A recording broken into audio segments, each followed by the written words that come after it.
किसी सड़क पे हजारों कंकड़ क्यों ना हो, अगर पैरों में एक सही जूता हो तो मीलों का सफर यूं ही तय किया जा सकता है। लेकिन अगर एक सही जूते में भी एक भी कंकड़ हो तो एक कदम चलना भी भारी हो जाता है। कुछ ऐसे ही कोई इंसान कभी इसलिए नहीं हारता क्योंकि उसने जिस काम को चुना वो बहुत कठिन था, वो बहुत ही मुश्किल था।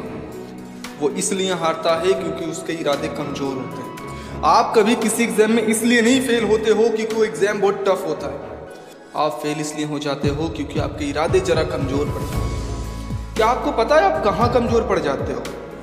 आप तब कमजोर पड़ जाते हो जब आप पढ़ाई छोड़कर मोबाइल पे लग जाते हो, जब व्हाट्सएप और फेसबुक पे घंटों बिताते हो, जब अपनी नींद से हारकर सोने चले जाते हो।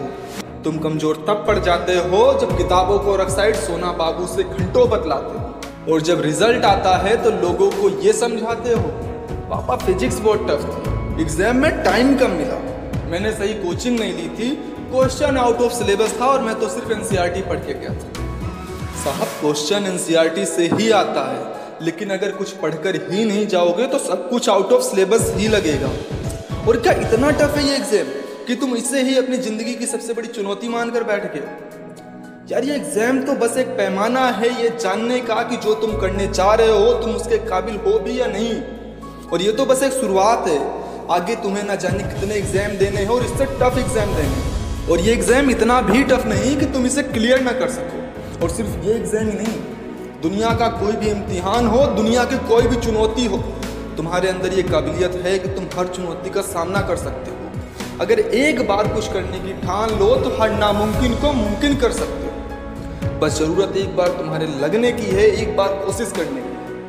और जब कभी जिंदगी में कुछ नामुमकिन सा लगने लग जाए, जब कोई मुश्किल बहुत बड़ी नजर आए, जब मन का विश्वास कमजोर पड़ने लग जाए, तो बस एक बात याद रखो कि लहरों से डरकर नौका पार नहीं होती, कोशिश करने वालों की कभी हार नहीं होती।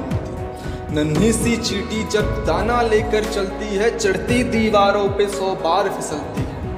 मन का विश्वास रगों में साहस भरता है, चढ़कर गिरना गिरकर चढ़ना ना एक बार करता है।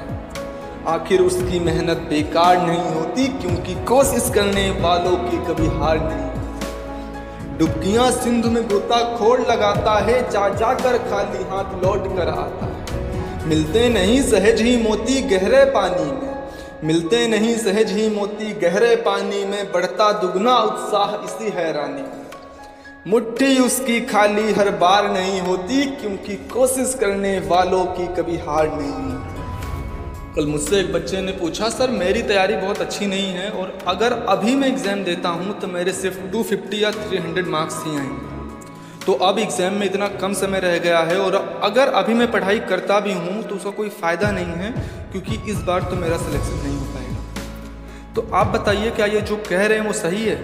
नहीं, बिल्कुल भी सही नहीं है, क्योंकि अभी एग्ज़ाम नहीं हुआ, रिजल्ट नहीं आया और आपसे ये किसने कह दिया कि सिलेक्शन नहीं होगा?